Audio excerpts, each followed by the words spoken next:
Pastor João Batista. Glória a Deus. A paz do Senhor, irmãos, amém? Amém, glória a Deus. Que bom estar aqui novamente com os irmãos. Com alegria que estamos aqui. Hoje foi um dia assim, bem corrido para a gente, porque estávamos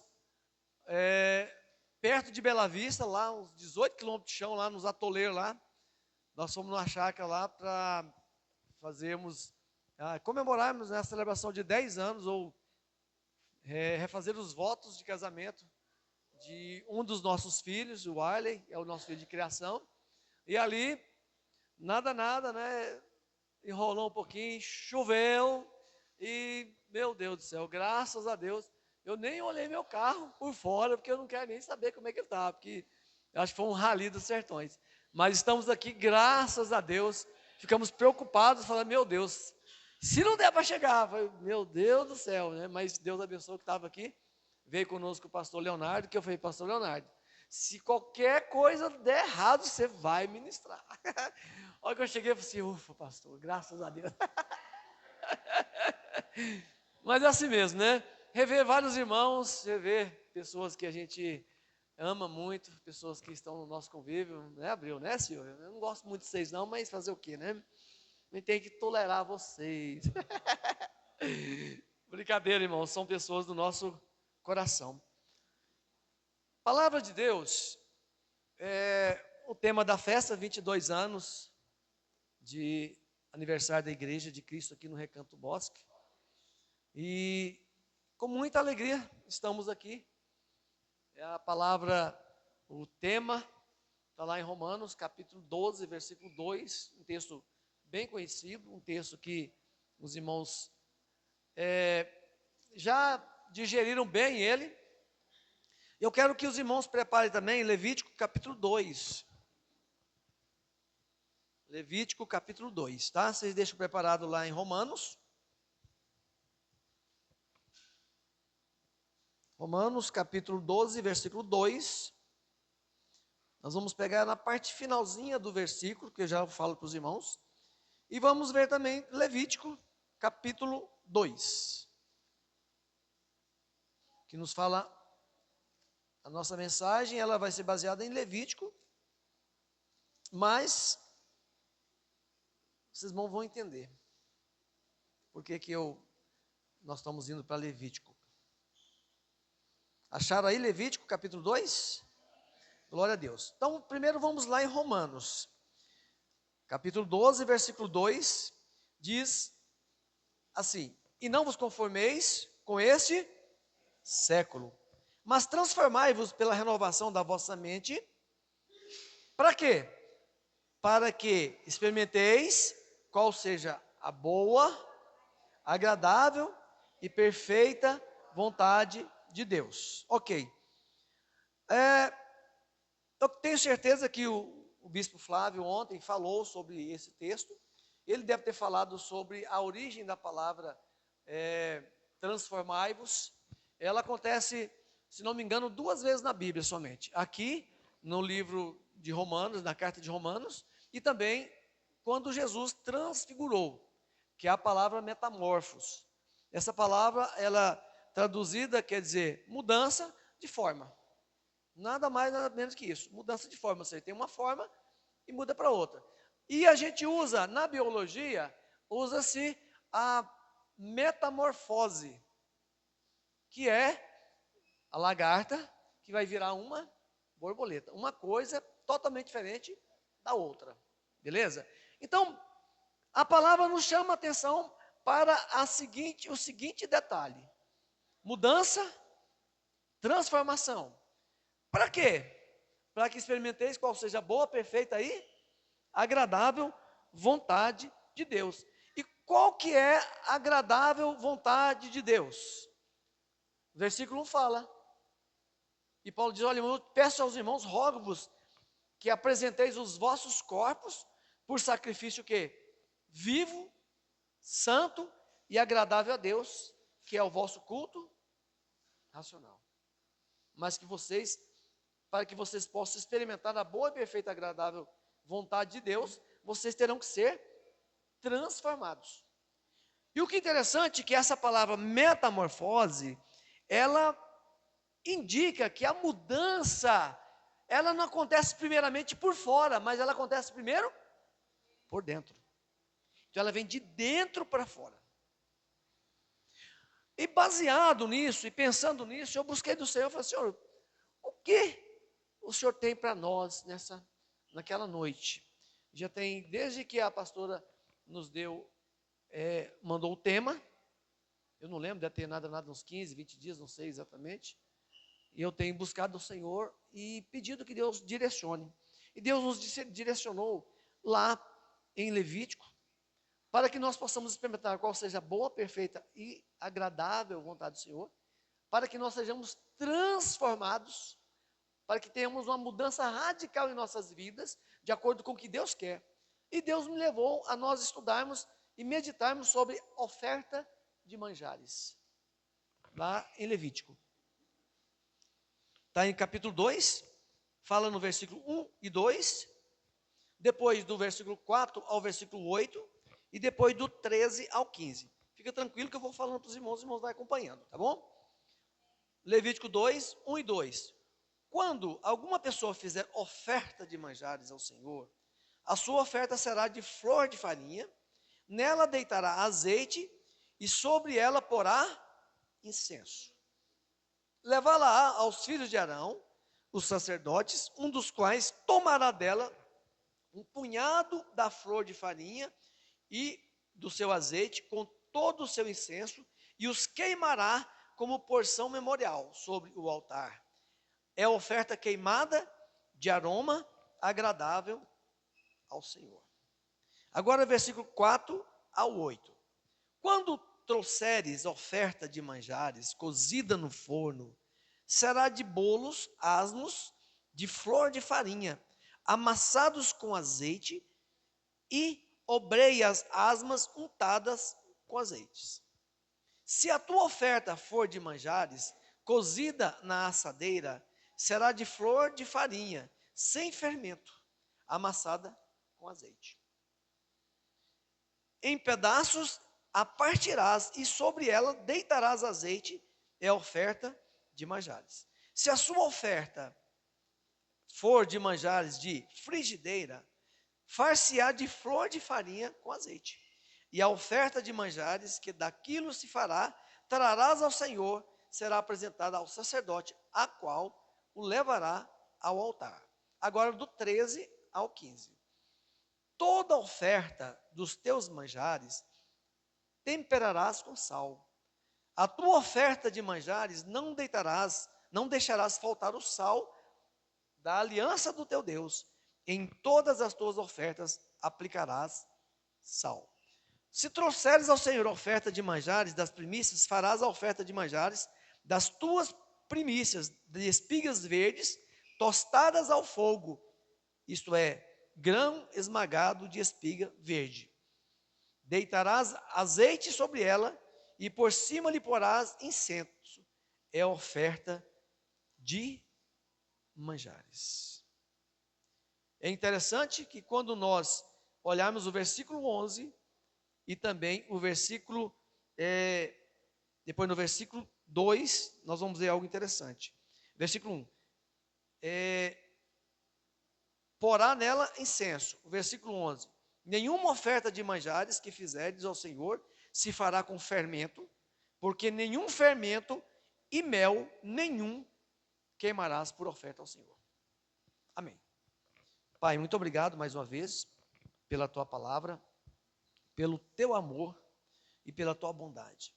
Obrigado pelo que o Senhor já falou comigo e obrigado, Senhor, pelo que o Senhor vai falar também comigo e com a tua igreja novamente. Eu te peço que os nossos corações, Pai, sejam um coração fértil para essa palavra do Senhor, um coração propício a essa palavra e que essa palavra possa produzir frutos que agrade ao Senhor, em nome de Jesus. Louvado seja Deus. Quero agradecer o convite, pastora Adriana, por estarmos aqui, mais uma vez, ministrando a palavra do Senhor. É muita responsabilidade, eu sempre tomo assim, a palavra do Senhor não é brincadeira. Nós temos que ter responsabilidade em relação à palavra do Senhor. Só um comentário. Sempre que a gente vai em casamento, sempre que a gente realiza algum casamento, alguma cerimônia igual hoje, me faz sempre refletir dos votos que nós fizemos há mais de 43 anos atrás, onde Deus tem nos abençoado, tem derramado grandes bênçãos sobre nós. E queremos que Deus abençoe a vida de cada um de vocês também, em nome de Jesus, amém? Assim como Deus tem nos abençoado, queremos a bênção do Senhor sobre vocês também, em nome de Jesus. Bom, qual é o sentido da palavra transformai-vos? O Senhor quer que nós, ou Paulo orientou para que houvesse uma transformação em nossas vidas, vindo de dentro para fora, para quê? Para que nós venhamos agradar a Deus, para que nós venhamos trazer diante de Deus o quê? Uma oferta agradável. Quando nós falamos em oferta, as pessoas às vezes pensam que é financeiro. Quando olhamos lá para trás, lá em Gênesis, quando Deus recebe duas pessoas trazendo diante dele oferta. A primeira foi de Abel, a segunda foi de Caim. E a Bíblia fala que Deus se agradou de quem? De Abel e de sua oferta. Ao passo que de Caim Deus não se agradou e nem da sua oferta. Então o segredo não está naquilo que se oferece, mas quem oferece. Então o maior oferecimento diante do Senhor não é o que eu coloco, não é o que eu consigo colocar, mas sim aquilo que está dentro de mim, que pode ser levado diante do Senhor, ser colocado à presença de Deus como uma oferta agradável, que diz uma oferta suave, de cheiro suave. Eu estava lembrando, essa época agora é uma época perfeita para os goianos. É pamonha daqui, é não sei o que ali, milho verde. A gente quando vai para o rancho, rapaz do céu, a gente passa uma roça aqui, irmão, tem 4, 5 quilômetros só milho. Mas eu não pego, daquela lá não. Eu compro a espiga na cidade e depois eu levo lá e asso, mas aquela lá eu não pego. Por quê? Porque aquela lá não é minha. E eu não posso pegar. Não pego. Mas o cheiro, quando você está assando uma espiga de milho, é gostoso, né? Até a pessoa que veio lá do Tocantins gosta, não gosta? É muito gostoso. E aqui nós vimos a oferta de manjares. A oferta de manjares, ela era diferente das demais ofertas. Era uma oferta espontânea ao Senhor, dos frutos da terra. As pessoas falavam, eu já vi pessoas pregando que Deus não aceitou o sacrifício de Caim, porque era fruto da terra. Não é isso. Deus não se agradou, foi de Caim. Porque Caim tinha um coração mau, um coração que não era voltado para Deus. Mas quando nós olhamos aqui, como que funciona tudo isso? A oferta de manjares, irmão, faz parte de um ritual onde é ofertado o que nós podemos produzir. Tudo que o homem podia produzir, ele podia levar diante do Senhor. No hebraico é minear. Então, ou seja, o que nós podemos preparar para ser levado diante de Deus é uma homenagem a Deus. Essa oferta está relacionada com a nossa maneira humana de ser e de levá-la diante de Deus. Quando nós olhamos no Velho Testamento, quem estuda, ou quem estudou, como nós já fizemos assim várias vezes na igreja, um estudo sobre o tabernáculo e cada uma das peças do tabernáculo, cada item do tabernáculo reflete para algo grande lá na frente, reflete para Jesus. Eu não vou entrar na parte que essa oferta de manjares aponta para Jesus, mas eu quero simplesmente trazer o que ela aponta para nós em relação a Deus. Por quê? Porque Deus quer que eu seja uma oferta agradável a Ele, um cheiro suave. Eu tenho mania, irmãos, eu tenho essa mania, os irmãos lá da igreja já viram isso muitas vezes. Eu falo que eu gosto mais de cheirar meus filhos. O cheiro dos meus filhos é muito gostoso. Esses dias a minha filha chegou assim, pai, o senhor falava que o nosso cheiro era gostoso, eu pego meus meninos e cheiro eles, pai, mas é tão gostoso, né? Eu falei assim, é muito gostoso, vem cá, deixa eu dar um cheiro no você. Vem cá que eu vou dar um cheiro no você. Eu gosto de sentir o cheiro deles, eu sinto o cheiro da minha esposa, eu sinto o cheiro dos meus filhos. E isso é bom, sabe por quê? Porque nós temos o perfume de Cristo em nós. E eu imagino que quando, independente se nós sujamos ou não, se estamos sujos ou não, o Pai nos abraça aí, sente o cheiro de Cristo em nós. Esse é meu filho. Esse é meu menino. Como é que Isaac foi enganado, irmão? Foi enganado pelo cheiro, porque ele não estava enxergando mesmo, mas o cheiro enganou ele. Colocou roupa do outro, do Jacó, colocou pelo, e ele passou a mão, tadinho, ele devia estar no início da cegueira dele, porque não reconheceu pelo tato, né? Mas ele é meu filho sim, e abençoou de tudo quanto é jeito. Mas a oferta que agrada a Deus. Quando nós olhamos no Velho Testamento, nós vimos algumas ofertas, mais ou menos 5. Tem a oferta de holocausto, a oferta dos manjares, a oferta pacífica, a oferta pelo pecado e a oferta pela culpa. Todas falam da casa ou serviço da casa de Arão. E a oferta de aroma agradável a Deus. Qual que é a oferta que agrada a Deus? Mas qual que não agrada? Qual que agrada e qual não agrada? Baseado nesses versículos que nós lemos, nós vamos identificar 2 tipos de oferta que não agrada e algumas ofertas que agradam a Deus. A primeira, está lá no versículo 11.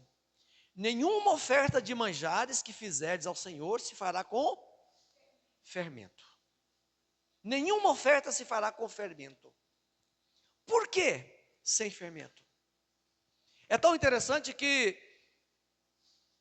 quando você vai preparar um bolo, qual o último ingrediente que você põe na massa? Por quê? Porque ele estraga, ele vai estragar a massa, se você põe no início. No final, você põe ele porque você quer que a massa levede, para que ela crie bolhas de ar dentro dela, para que o ar circule, que ele não fique batumado. Não é isso? Aí você põe o fermento, mas também não pode bater no liquidificador, não. O bicho é enjoado. O tal de fermento é nojento. O tal de fermento é um problema. As irmãs, e se o fermento estiver ruim, também não presta. Ele tem que ser um fermento que leveda. Só que quando nós olhamos o fermento, ele, na Bíblia, o Senhor Jesus falou assim: olha, cuidado com o fermento dos fariseus. Cuidado com o fermento. A massa que tem fermento, ela incha. Ela incha, ela infla. E quando nós olhamos para o fermento, é uma coisa ruim, soa com uma coisa ruim. E o fermento, ele traz alguns significados ruins. Esta é uma oferta que não agrada a Deus. Essa oferta de manjares era pães asmos, ou seja, pães sem fermento. Não podia ter fermento. Você já comeu pão sem fermento? É gostoso, é uma delícia. Se não me engano, o pão sírio é sem fermento. Ah, mas como é que um pão fica gostoso sem fermento? Ele fica gostoso. Não precisa preocupar não, se ele é feito sem fermento. É uma delícia. É muito bom. Agora, olhando aqui, o que o fermento fala para nós? O que nos chama a atenção? Uma oferta de aroma desagradável a Deus. É uma oferta que tem fermento. Ou seja, aquela oferta que tenha pensamentos ruins, que tenha fofocas, falsas doutrinas, como a dos saduceus, dos fariseus. O fermento é algo adicionado em uma massa, irmãos, e a massa simplesmente ela incha. Ela não enche, ela incha. É diferente. É algo que traz contaminação. É algo que vem de dentro para fora e vai contaminando. Eu fico imaginando quando lá em Isaías fala sobre a queda de Satanás, como uma analogia ao rei Ciro, ao rei de Tiro, né? Rei de Tiro. Lá diz o seguinte: como encheste o teu coração, tu dizia no teu coração, subirei aos altos céus, serei semelhante ao Altíssimo, colocarei o meu trono acima do trono do Altíssimo. E a palavra no grego, que nos traz o entendimento que ele ia e voltava levando e trazendo mexericos. Essa é a palavra no original. Ele ia e vinha levando e trazendo os mexericos. Quando você pensa dessa forma, um fermento é o que? Nada mais, nada menos. Sabe aquelas pessoas que começam a querer contaminar a igreja com coisas negativas, com coisas ruins, com coisas que desagradam a Deus. Você viu? A pastora passou por mim e nem olhou. Ela está diferente, está vendo que ela está diferente, irmão? Aí começa a conversa, começa o tititi. Você viu? O pastor Zé de Abreu, ele esteve lá na igreja, mas ele nem olhou para mim. E daí, irmão? Às vezes ele estava tão ocupado com uma coisa, por que você não foi lá nele? Pastor, você me viu que, meu irmão, não te vi não. Tá doido? Falar que o Zé de Abreu ia fazer pouco caso de você? Nunca. A pastora diferente? Nunca. Irmãos, as pessoas, quando começa com essa história, a coisa fica feia. E a gente tem um costume, graças a Deus, assim, fizemos pouquíssimas vezes lá na nossa igreja, que é o seguinte: se alguém falar de alguém, a gente põe as duas pessoas de frente e fala: vem cá, vem aqui. Você falou para mim isso dele, foi isso mesmo? Aconteceu assim ou não? Pronto, irmão, acabou a fofoca, acabou o mexerico, acabou a confusão. Não vira, não gira. Não tem isso, irmãos. Não tem. E o aroma desagradável a Deus é quando começa esse ninho de fermento. Por quê? Porque o fermento incha. Ele não enche, ele incha. E é tão interessante que o fermento está totalmente relacionado a coisas ruins. E Deus disse: não pode ter fermento. Depois, lá na frente, Jesus disse: olha, cuidado com o fermento dos fariseus. Tem tudo a ver.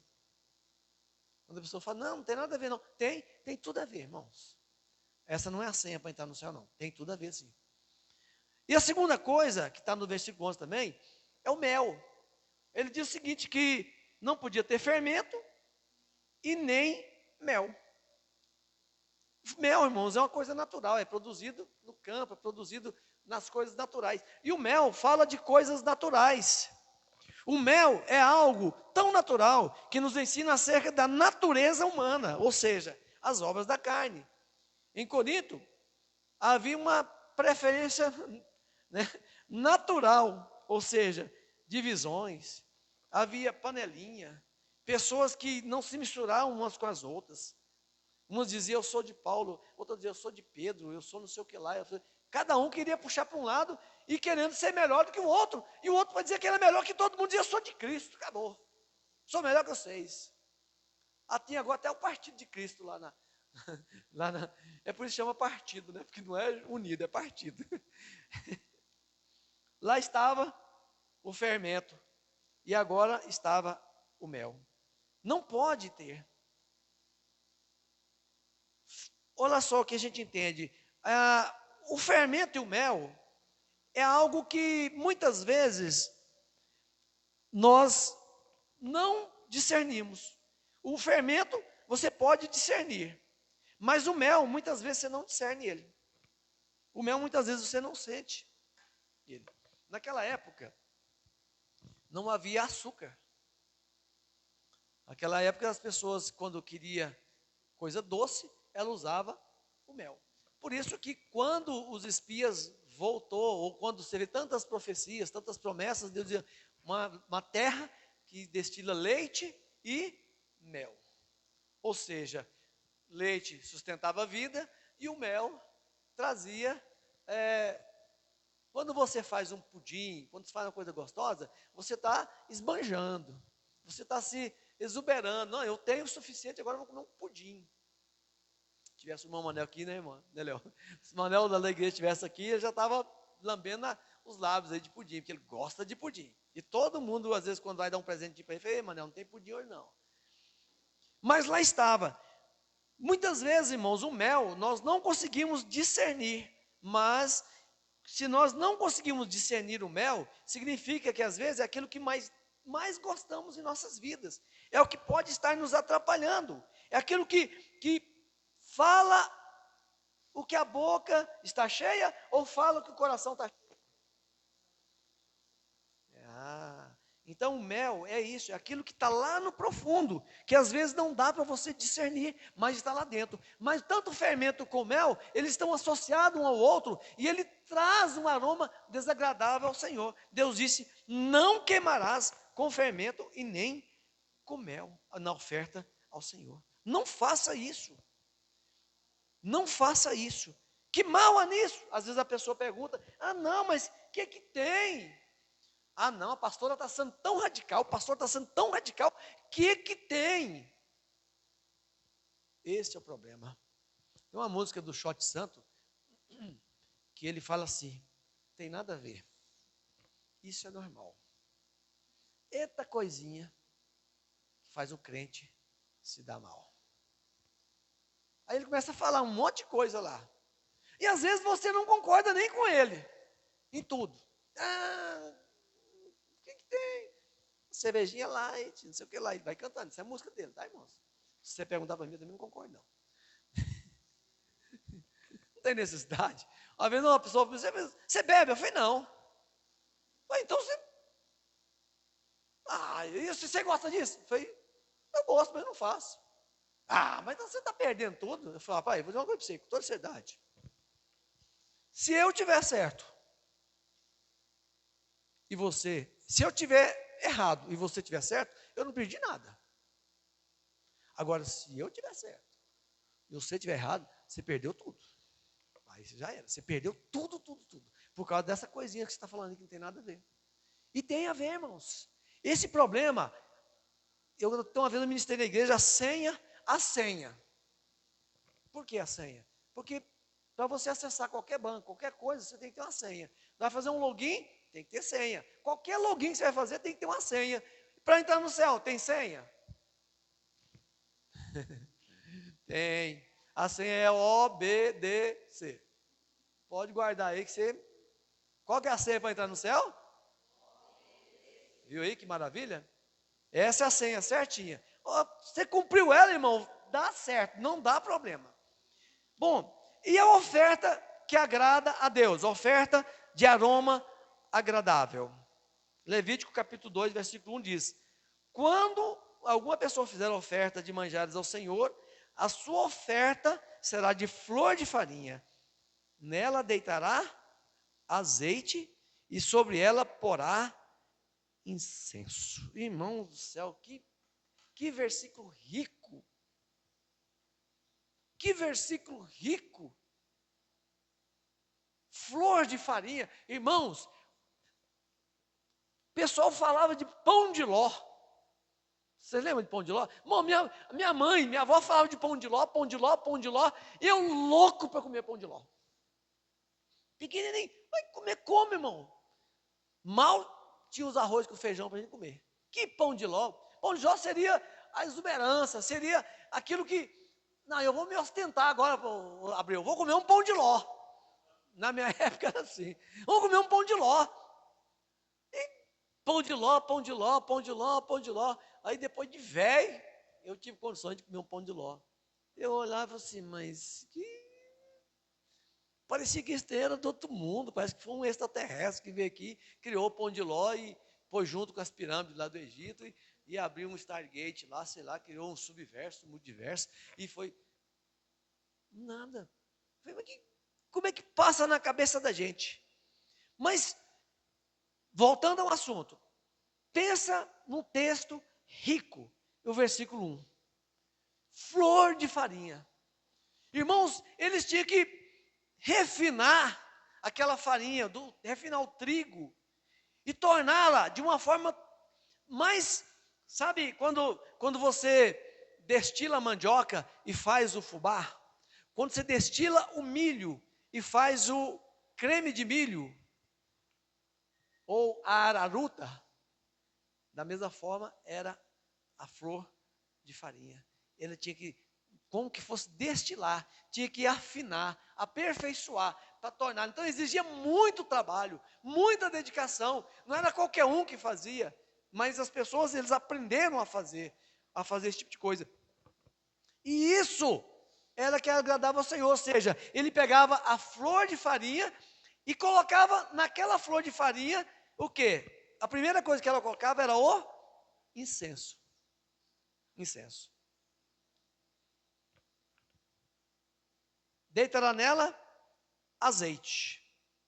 Deitará nela incenso. Eu mudei a ordem aqui, porque eu vou uma sequência um pouquinho diferente aqui para mim, aquela questão da homilética. A homilética tem umas regrinhas assim, você tem que fazer assim, porque você vai como que levando o nível das coisas. A primeira coisa aqui era o incenso. Quando a gente olha no Velho Testamento, o incenso era produzido por 3 plantas. 3 plantas especificamente. Era estoraque, era uma planta onixa e gálbano. 3 plantas. Uma era uma resina, outra era o moer de umas ostras e uma alga no profundo do mar. Ou seja, o incenso simbolizava a oração do povo de Israel. E aqui nós vimos que uma oferta agradável ao Senhor tem que ter um sacrifício das nossas vidas, fala da oração. Além de tudo que você faz, você tem que orar, tem que agradar a Deus com a sua oração. Pastor, mas Deus sabe o que eu preciso. E daí? E daí? Quando você ora, você está colocando diante de Deus, dizendo: Senhor, eu dependo de Ti. Eu estou na Tua dependência. As minhas mãos podem fazer muitas coisas, Senhor, mas que não seja eu, que seja o Senhor, que o Senhor direciona todas as coisas. E a oração era isso. Ou seja, ela tinha que vir do mais profundo, que veio da resina, na sua solidão, que é lá no fundo do mar, uma água lá na sua solidão, e um sacrifício. Tinha que moer aquela ostra até se tornar esses 3 tipos de coisa. E Deus falou assim: olha, desse incenso vocês não farão para vocês, porque isso aqui é só meu. E é tão interessante, por quê? Porque o que simboliza a oração é só para Deus, para mais ninguém. Se você olhar no Velho Testamento, a oração era só para Deus, direcionada só a Deus. Diz: olha, esse tipo de incenso para vocês queimar, vocês querem fazer incenso aromático para cada 6? Pode fazer de qualquer outra coisa, vocês podem desenvolver especiarias do jeito que vocês quiserem. Pode queimar alecrim, pode queimar sândalo, pode queimar o que for. Mas gálbano, onixa e estoraque, os 3 juntos, só para mim. Só para mim. Ninguém faça isso. Então a nossa oração, ela tem que ser somente direcionada a Deus. Aqui, a oferta de manjar, a oferta que agrada a Deus, de aroma agradável a Deus, flor de farinha, e ela tinha que ter o incenso, a oração. Tinha que ter azeite. No versículo 2 fala, no versículo 15 fala. Versículo 2, no final, aí na parte B, nela deitará azeite. Versículo 15, deitarás azeite sobre ela, e por cima, e lhe porás incenso, é a oferta de manjares. Azeite, todo mundo sabe, né, irmãos? O azeite é símbolo de quem? É o Espírito em nossas vidas. Quando você olha lá no Velho Testamento, novamente, lá no tabernáculo, tinha uma peça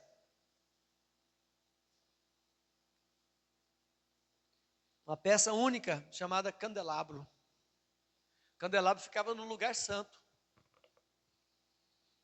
Aí o candelabro, ele era feito de ouro puro, oco, uma haste central e 6 hastes, 3 na lateral direita e 3 na lateral esquerda. Havia em cada uma dessas hastes, na ponta, um pavio, que simbolizava 6, 3 de cada lado, e uma central, e um pavio no central. E óleo ou azeite, que ele era oco, de maneira que o azeite fluía em todas as pontas, naqueles onde se colocava o fogo, para que mantesse aceso 24 horas por dia. Quando a gente estuda o candelabro lá no Velho Testamento, a gente entende que o candelabro simboliza a igreja.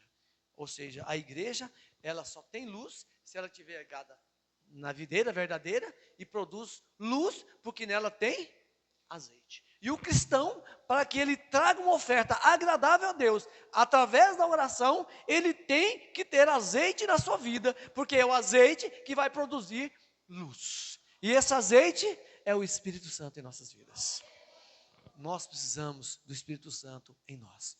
E há uma referência na Bíblia que diz: não entristeçais o Espírito Santo, com o qual fostes selados.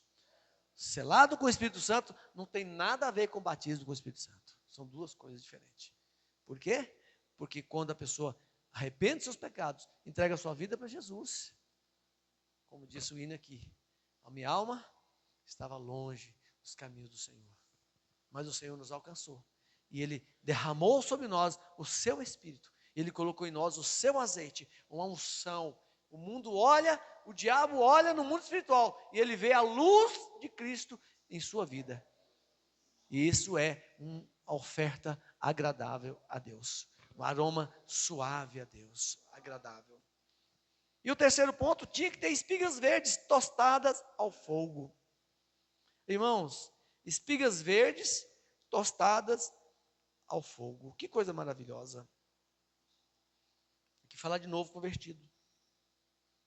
Fala de novos convertidos. Fala de espigas novas. Vocês já viram que há uma diferença do cheiro de uma espiga mais velha com uma espiga mais nova, espiga de milho? De trigo eu não entendo bem não, mas de milho, irmãos, desde criança a gente quebrava pé de milho, a gente assava com palha, cozinhava, e eu falo para você uma coisa, o milho quanto mais molinho, mais gostoso e mais saboroso ainda, é ou não é? Ô trem bom, como diz o mineiro, né? Ô coisa maravilhosa. E as espigas tostadas, essas falam de novos convertidos. Tem que haver novos convertidos. Tem que haver. Por quê? Porque uma oferta agradável ao Senhor tem que ter novos convertidos. Tem que ter vidas sendo levadas aos caminhos do Senhor. E se eu, da minha vida, colocar-me diante de Deus, fazendo-me como oferta agradável ao Senhor, tenho certeza que com oração e com azeite vai acontecer na minha vida, vidas converterem. Alguém vai lá e diz: você vem cá, onde é que você mora? Tal lugar. Você vai na igreja, não vai? Bom, qual que é a sua igreja? Ali começa um despertamento. A pessoa começa a entender, buscar. Por quê? Onde é? Como que é? Tostadas ao fogo. Irmãos, que coisa gostosa. Quando nós olhamos aqui, nós entendemos, e eu deixei essa parte aqui no final, que diz assim, que essa oferta, todas elas deveriam ser temperadas com sal. Temperadas com sal. É tão interessante o sal, que se você for fazer uma coisa de doce, se você joga uma pitadinha de sal, o doce aparece. Já observou isso? Aparece. O sal, ele é essencial. Você não vê ele, mas ele tem que estar ali. E o Senhor Jesus nos chamou para sermos o quê? Sal da terra. Aquilo que não deixa perder, conserva, preserva. Tudo tem que ter sal. Deus diz: olha, tem que ter sal. Porque o sal significa preservação. Irmãos, eu falo com vocês vão com toda seriedade. E tem hora que eu fico vendo algumas asneiras aí na internet, algumas pregações, algumas coisas que se falam, irmãos do céu, misericórdia. Ou eu estou em outro mundo, parece que eu não estou mais na realidade da Bíblia, não. Porque aquilo que eu aprendi, aquilo que foi passado, a Bíblia fala assim, ó, não desprezeis, ou seja, não deixe de lado as veredas antigas, os ensinamentos antigos. E agora tem tanta coisa nova aí que tem estragado. Cadê o sal? Está faltando sal para preservar. Ah, meu irmão, você tem que mudar a sua cabeça. A Bíblia fala, né, tem que haver uma metamorfose mesmo. Mas a minha cabeça tem que mudar em relação ao quê? A não aceitar que o mundo me contamine. É diferente. É diferente. Por quê? Porque se eu deixar, as coisas vão me contaminar. Transformai-vos pela renovação da vossa mente. Por quê? Porque na minha mente é que aqui, ó, é através dessa mente minha que eu tenho todo um contato com o mundo, seja pelo tato, seja pelo olfato, seja pela audição, pela visão ou pelo paladar. Qualquer um desses sentidos me traz a noção do mundo, me traz a noção de prazer, de alegria, mas muitas delas são contrárias à vontade de Deus. É por isso que Deus quer que nós sejamos uma oferta agradável, uma oferta com aroma agradável ao Senhor. Porque se eu não transformar a minha mente, o que vai acontecer? Irmãos, nós estamos na contramão da vida desse mundo. Nós não estamos na mesma direção, nós estamos no contrário. Nós estamos nadando contra a correnteza. Quem já nadou aqui contra a correnteza de algum rio, de algum córrego? Eu já. Irmãos do céu, mas é difícil demais. Você só consegue nadar contra a correnteza se você andar de lado, se você nadar de lado. De frente já era, você cansa e morre. É ou não é, Abreu? Você já fez isso, né? Nós entrávamos em córrego assim, a largura 50, 60 metros, nós entrávamos de lado. Para sair lá do outro lado, você olhava a correnteza, subia, pulava na água e descia. Ia puxando o braço. Você saía lá. Agora, se você tentar aqui, meu amigo, acabou. E se você tentar subir, já era. Não tem um nadador que consegue subir uma correnteza, depende da correnteza, irmãos. Não tem. Então nós estamos na contramão da vida. O que eu tenho que fazer? Eu tenho que sair de lado, então. Se eu não consigo encarar de frente, eu saio de lado. Faz igual o gato. Ensinou tudo para a onça. A onça falou, agora eu mato esse sem vergonha. E pá, em cima dele. Ó, que pulou em cima dele, ele, de lado. Ele falou, mas você não me ensinou. Eu disse, claro. Se eu tivesse te ensinado, eu tinha morrido agora. Esse é o pulo do gato. Não vou te ensinar. Então eu estou te ensinando uma regra, irmão. Se você não pode combater, sai fora, sai de lado. José não dava conta. Chegou um momento que o trem foi tão estranho, que a mulher foi espremendo ele na parede, espremendo, começou a arrancar a roupa dele, começou a dizer, eu quero ser. Ele, o quê? Ah, você quer eu? Então você fica com a minha roupa, vaza. E eu você não vai ter não. E correu. Resultado, frouxo, sem vergonha, vem cá. Nada nisso. O importante é agradar a Deus. Melhor ser chamado de frouxo sem vergonha. E Deus fala assim, está vendo meu servo lá? Do que o que acontece por aí, né? Morrer em motel, como aconteceu esses dias agora, a gente morrendo em motel, pastor. Misericórdia, irmãos. Absurdo. Não corra. Não é vergonha correr, não.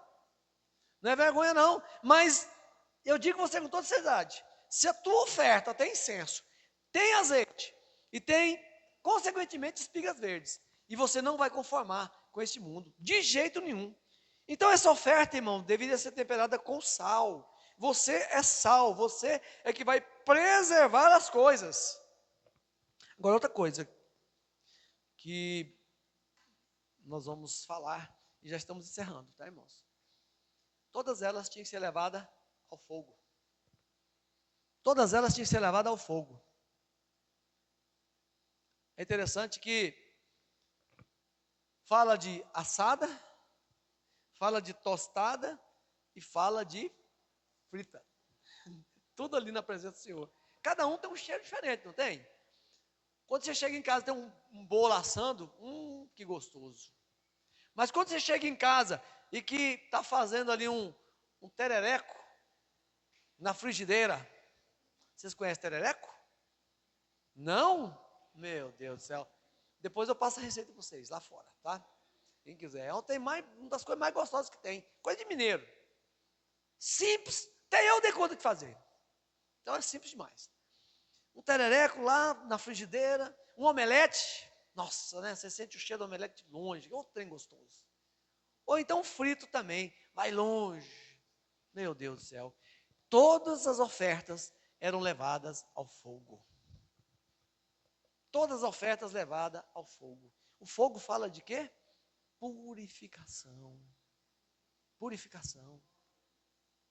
Deus se agrada quando nós, uma oferta agradável a Ele, sendo purificado pelo fogo. E o fogo é tão interessante que, olha só, o único capaz de mudar a química é o fogo.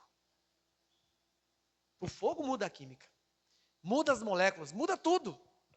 O fogo purifica o ouro, o fogo, ele faz com que um metal fraco se torne forte através de um outro metal, levado junto com aquele metal ao fogo, se torna poderoso. O pessoal estava tendo um problema muito sério de o lugar onde tem litoral, tudo apodrecendo com o fogo, com a maresia, e aí eles descobriram que o alumínio o mar não consegue, a maresia não consegue comer alumínio. E fala, mas então, o que nós podemos fazer? Vamos misturar alumínio com ferro. Mas como é que um vai ligar ao outro? Vamos pegar níquel. E aí misturou níquel, ferro e mais o alumínio, criou-se chapa galvanizada. Está lá que tem, bate maresia, boga sal e não é destruído. Por quê? Passou pelo fogo. Então, quer que um elemento fique forte? Quer que ser forte? Passa pelo fogo. Seja tostado, seja queimado, porque através do fogo é que se prova. Mas Deus não deixa queimar, porque Ele sabe manejar bem os instrumentos. Uma pessoa que sabe trabalhar bem, ela queima o omelete? Não. Está sempre atento, Deus está atento, e Ele não vai deixar você ser queimado. Você não vai ser sapecado, não, irmão. Você vai produzir um cheiro agradável a Deus. Deus está ali te sapecando e sentindo o cheiro gostoso. Você diz, olha aqui, olha que maravilha, olha que espiga. Olha que espiga tostada. Aqui, olha que cheiro gostoso desse filho meu. Olha como ele está cheiroso hoje, passando pelo fogo. Como diz aquela música, né? Vou passando pelo fogo dando glória a Deus. Vou passando pelo fogo dando glória a Deus. Por quê? Porque Deus se agrada. Deus se agrada. Interessante que, quando trouxermos uma oferta ao Senhor, o maior desfrute dela somos nós mesmos. Uma vez que Deus já fez o melhor. Eu discordo, pensamento meu, eu discordo de alguns pregadores por aí, disse, irmãos, o melhor de Deus está por vir. Não está não, já veio. O melhor de Deus já veio. E não tem nada nesse mundo que supere o melhor que Deus trouxe, que é Jesus. Acabou. Não tem nada melhor. E o melhor de Deus já veio, que foi Jesus Cristo. E uma coisa, o maior desfrute de toda oferta ao Senhor somos nós mesmos. Uma vez que Deus já fez a sua maior oferta em nosso favor, Jesus Cristo. E aí eu pergunto a você, como é que está a sua oferta? O Senhor Jesus disse assim, olha, quando você for trazer uma oferta no altar, veja se você tem alguma coisa contra o teu irmão, veja se tem alguma pendência com o irmão, regularize com o teu irmão aquela pendência, para depois você trazer a sua oferta. Quando o Senhor Jesus, orientando através de Paulo, a igreja sobre a ceia, ele disse, examine-se, pois o homem é a si mesmo, e assim coma do pão e beba do cálice. Ele disse, porque se nós nos julgássemos a nós mesmos, não seríamos julgados. E aí eu pergunto, eu julgo a mim, e você julga você. Como está a sua oferta ao Senhor? Tem fermento? Tem mel? Tem incenso? Tem azeite? Tem sal? Tem espigas verdes? Se porventura está faltando algum ingrediente, pode falar, pai, eu estou com muito fermento, meu coração está fermentado. E o pior de tudo, irmãos, que o fermento não precisa ser muito não. A menor quantidade que se coloca num bolo é o fermento. Você não põe, por exemplo, vai fazer um bolo, 3 pratos, um prato de polvilho, um prato de farinha de trigo, um prato de queijo, um prato de açúcar, um prato de sal? Não. o sal é uma pitadinha, o açúcar é um tanto, e o fermento, um pouquinho. E às vezes nem põe fermento, porque o próprio queijo consegue fazer, às vezes, o papel do fermento. Mas o fermento é sempre pequeno. E o fermento pequeno, o Senhor já disse que leveda toda a massa. Cuidado. Não deixe, por menor que seja o fermento, entrar na sua vida. Mas o azeite, irmãos, pode abrir as portas. E deixa, Senhor, derrama, Senhor. Derrama do teu azeite. Feche seus olhos. Feche seus olhos. Pai, em nome de Jesus.